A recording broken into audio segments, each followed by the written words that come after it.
I hate to say it with AEW because we are a Johnny Raincloud. I'll use that term again. My sister called me that earlier today, so that's why Johnny what? A Johnny Raincloud, raining on the parade somewhat. But with AEW, I said it. I don't know if I said it on air or off air or whatever. And I thought, give her 3 weeks and she'll just be like everybody else, Mercedes Moné.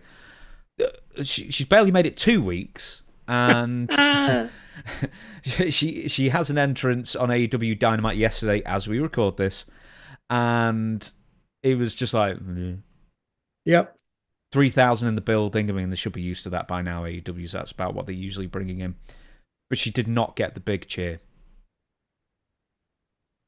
Well, they've seen her. Back to my thing that I keep harping on, they got to put her in a story. And she needed to be on the story at least from the second week on. Put something in there. But I don't know who would they would put. I'm not that familiar with the AEW. But they seen her the first night. They saw her. And yeah, welcome back, blah, blah, blah. Even though you were never here before. Yeah, we want to see you here. That's good. The second week, bring her out again. Now, they've already seen her one time. Let's put her in something. Something that's a little threatening, a little dangerous, and let's get her started in something. But like you said, they didn't do nothing. She just walking down. What was she talking about? Or did she talk? Well, she joined commentary. She joined commentary. So let me give you what happened. Mercedes comes out in a pink suit. The crowd go mild. Well, and they really do. There's just, I think, because she was commentating on a women's tag match afterwards. Some of them got more cheers than she did, and she's meant to be the biggest women's star in the company. Anyway, and there's one sign in the crowd saying something about Moné. She sits down and does the commentary. Now, she's with Taz and Tony Schiavone and Excalibur. And with Tony and Taz, I really like them both. All the time in the world for them as commentators. And they are trying... Better than us? Better than me and you? Well, we're more like political commentators in that sense. We don't commentate on matches live as. We're not announcers in that sense. But they are pulling teeth trying to get something out of Mercedes, to say something interesting. And she sat there, and all she says is something about Willow Nightingale a couple of times, saying, yeah, we've got unfinished business, me and her. Why? Oh, she beat me once. And then Taz, I think maybe it's Taz was like, or maybe even Excalibur says, so whoever it was. So, tell us about, the strength and so, probably about Willow Nightingale again. And she just goes, yeah, something about unfinished business. And then she's just monotonous, charisma. Well, you know why? You know why, don't you? Go on. You know why, right? Well, she's not that good a talker anyway. Never has been. But that's all they've put her in. That's what all Tony Khan's let her do is talk for 3 weeks straight. But she's not that strong a talker. That first week was after a while like, I love you guys. Okay, we got it. You love Boston. We got it. Okay. Now, if nothing else, why don't you ruin that feel-good moment by having one of those heels come in?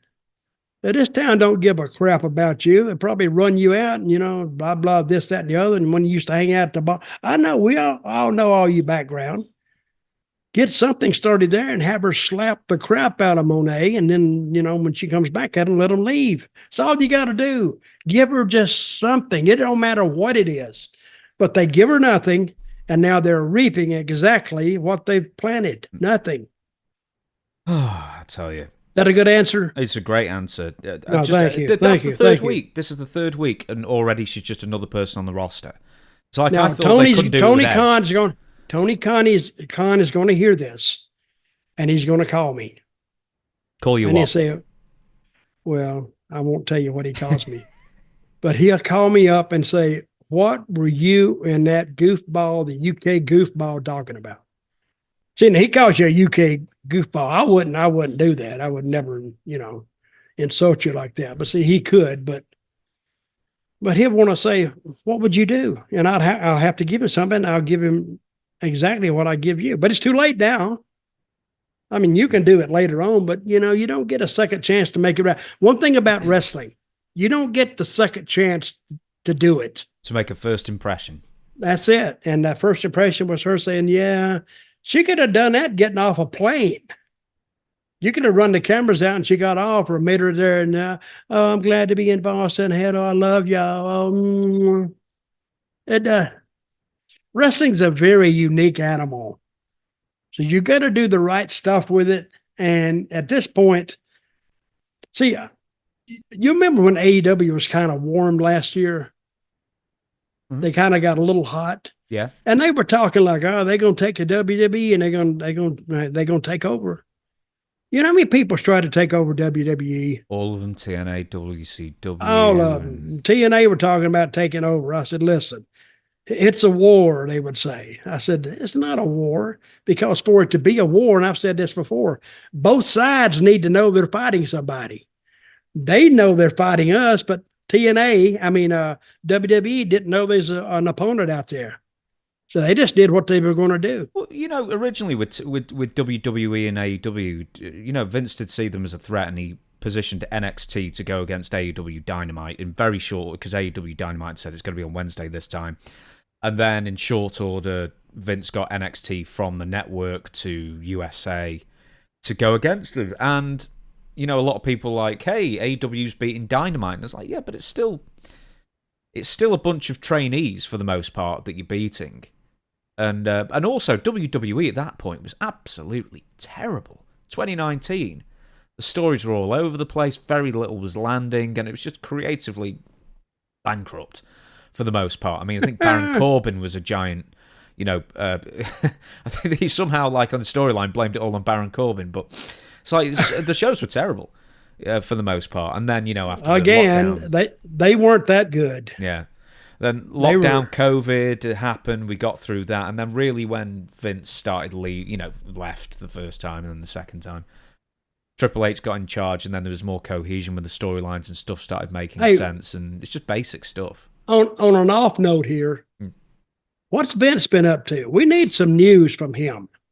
We need the news from that side, so we got something to talk about. I wonder how many, the midnight oil, is it burning or they more or less giving up on it and telling the best deal that he can get out of this? That's a good question. I'd love to. I don't even know what state he's in. Is he still in Connecticut? Is he down in Florida? He could be floating a few miles away from your house. Stop it. On the sexy bitch. I would go find him. I would go out there and I said, Vince, I'm here right in time, buddy. And they'll say, you're fired. Zeb. You bring me back to that crap. You're fired. I said, I don't even work for you. You're fired anyway. Take a microphone with you. Yeah. It'd be good. It'd be good for the ratings. But we need to know a little more about Vince's side and what's going on, because that news has gotten stale. So, but I have predicted that I think that attorney for Janelle Grant, she has a lot of those other girls who've contacted her. I think we're going to have more of them coming out, but not right now. I think the attorney is holding them back till they see what's going to happen to Vince. Class action lawsuit, I bet, is coming on. Let me just give you one more thing about the Mercedes thing, and then we'll end on the her story. Is a couple more examples. Edge, Adam Copeland, Bryan Danielson, AEW. I mean, these are different years they came in, but they came in, and what did either of them have? I mean, Adam Copeland had a storyline going with Christian, which is, the natural thing. But for the most part, he was just having the match of the week with somebody he's always wanted to wrestle. And then Bryan Danielson is exactly the same. It's just match of the week with whoever he's dreamt of wrestling. Whether it's Takeshita or whoever else it is that he's always wanted to have a match with. And then there's no follow-up, there's no story, and then he just moves on to the next match. And I'm wondering if Mercedes Moné is going to be exactly the same. It's just going to be Tony saying, I'd like to see her and her have a match. And then it's her and her have a match. You answered your own question. That's why they have a booker. He don't give a crap about the quality of matches the guys have. He wants to know, does it punch the ticket for people to buy a ticket to see it? And I've seen a lot of matches drew a lot of money, but it was no more than kick, punch, fight, because they had a story. And I'll beat that drum till the cows come home, because How many times can you see, and I may have already said it during this podcast, how many times can you see an arm drag and a slam and the same stuff everybody else does? Mm-hmm. But if you got a story, you can always go back on that story and change it or move it, rearrange it. But you can't do that to a match. Once it's done, it's done. So Tony Khan, he needs to get him a booker, and a booker that's needs to kind of know where he is. But I guarantee you, if they got a booker in there, he'd be the most hated man in pro wrestling. Wow. All the talent would hate him because he would probably, if he was smart, he would cut about half those guys out. Because you don't need him. He's got 140 guys under contract. 180, something like that. He can't be paying them every week. Every week. Can he? Every week. He's probably flying most of them in. And they sit there and look at each other. Yeah. Well, if he's got the money, he can do that. It's just, it just becomes party time to them. They fly in, I got to go. And I bet some of them are saying, damn, I got to go to that damn Boston. Because they know they're going to just sit there and look at the rest of the dressing room. And they hate to go, and they hate to do this, they hate to do that. That's the thing about wrestlers. You know, when you give them a schedule, they hate it already. They don't want to be on a schedule. They want to do what they want to do. Basically, wrestlers are outcast in other professions, and they couldn't have a real job because they'd have to actually get up and go do something. And they don't want to do that. So, but these guys, I wish them a lot of luck. So get all the money you can, guys. And because I don't know how long Tony, he can do it forever, I guess. If he's got $1 billion, he can do it forever, I guess. But, you know, till he gets tired of it. But Tony playing, you know, Lord with these guys was like playing like a little toy soldiers. He'll eventually get tired of that. But it's been 4 years. He's not tired of it yet. So let's see where he goes.